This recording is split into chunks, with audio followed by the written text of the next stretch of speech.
Welcome viewers to currently what is my favourite SUV that I've driven this year. Yes, that's right, the Audi SQ8, which I'm sat in now in the back because it is an SUV. So I wanted to start off sitting in the back today to show you guys the entire car. I've been given this car from Audi Switzerland. I've driven it over the last 6 days. Now on my channel previously I have filmed the Q8, which I already loved. It was definitely missing something, more so a little bit of power, but now with the SQ8 with 429 horsepower, it really has a nice amount of power. It moves, it's got 900 newton meters of torque, which is just huge. So when you put your foot down, you definitely move. Even though it's a big car, it goes without any hesitation. There is so much legroom, it's extremely comfortable. Beautiful Audi seats as well, and for an optional extra you can also have rear sliding seats, so I can slide these back and forth as well. As far as practicality goes, it really is a very practical SUV, not just fast and good looking, but it really works in the real world for I think what you would want an SUV for. What is a bit weird is, I'm gonna just take you guys off here, this is as low as you can put the rear window. I'm not sure why actually, safety reasons? I honestly don't know. Not that I needed to fit my head out the window, but just wanted to point it out.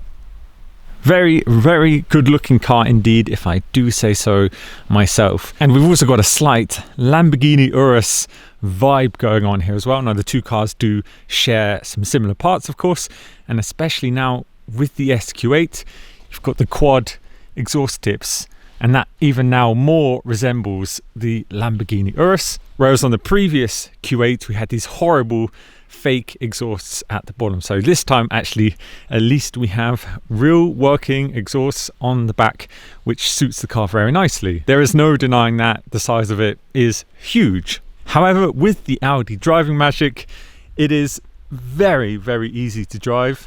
Switzerland doesn't have the biggest roads in the world whatsoever, but so far, even with the size of this thing, I've had no problems driving it around the city or country back roads. It's been totally fine. Time to go for a drive, I think, and enjoy 900 newton meters of torque through a snowy Swiss forest. So we've got a twin turbo 4-litre V8 diesel with a mild hybrid system, and so far it just works fantastic.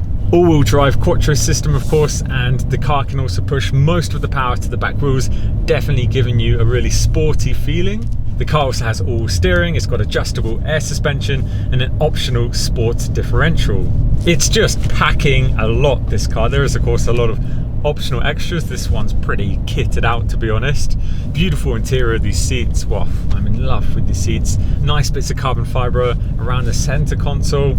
Got my seat heating on, got my steering wheel heating on, just feeling very comfortable up here in the Swiss Alps. And I think that's a big part of what I've loved about this car over the last week is when I'm inside I just feel comfortable and safe, but at the same time it is very fun to drive. And it's just so easy to drive. Of course the four-wheel steering plays a big part in that, being able to build such a big car like this but make it really easy to drive. So to compare it to the last luxury SUV that I drove, that was the new Porsche Cayenne Turbo. Yes, for me this is better than the Porsche Cayenne. I really do prefer it. At the time I drove the Porsche Cayenne, I did say it was in my top 3 SUVs alongside the G-Wagon and the Audi Q8. But now driving the SQ8, this is my #1 SUV that I've driven this year. We've got the new display up here in the SQ8 as well with the hockey stick rev counter. I love this. Had that in the RS6 that I filmed in Malibu last month. Got 5 different driving modes. We've got efficiency, we've got comfort, auto, dynamic and individual. It does also have an engine sound selection, which I know doesn't make sense coming from a diesel. You can put it in pronounced to give somewhat of an engine sound, which is of course fake. Of course I love engine sound, but I think I would rather keep it turned off. It's a diesel at the end. I'm happy that it's just quiet and just drives extremely nice. I don't need to pretend it's got a V8 petrol engine underneath there. I'm totally fine with it being a diesel. Sometimes the whole Audi safety system can be a little bit over the top. For instance, there has been quite a few times I have had my hands on the steering wheel, but it has shouted at me to take control of the steering wheel. So basically, I guess I'm not gripping the steering wheel hard enough because I have had my hands on the wheel just a bit relaxed, that's all. But you can't be too relaxed, otherwise it will shout at you. Gonna put the drive system in dynamic and get a taste for this 900 newton meters of torque. Yeah, it's just a nice amount of power. Can't believe actually how well this works for the size.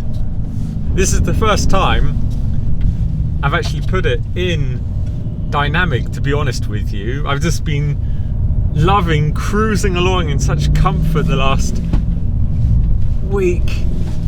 Wow, but it completely changes the car. Why did I not do this before? Let's do an acceleration, 0 to 80, foot flat down in dynamic mode. 80. Well, we seem to have entered a snowy car park, which of course only means one thing, and if I don't do it, then all of you lot will shout at me for not doing it in a snowy empty car park.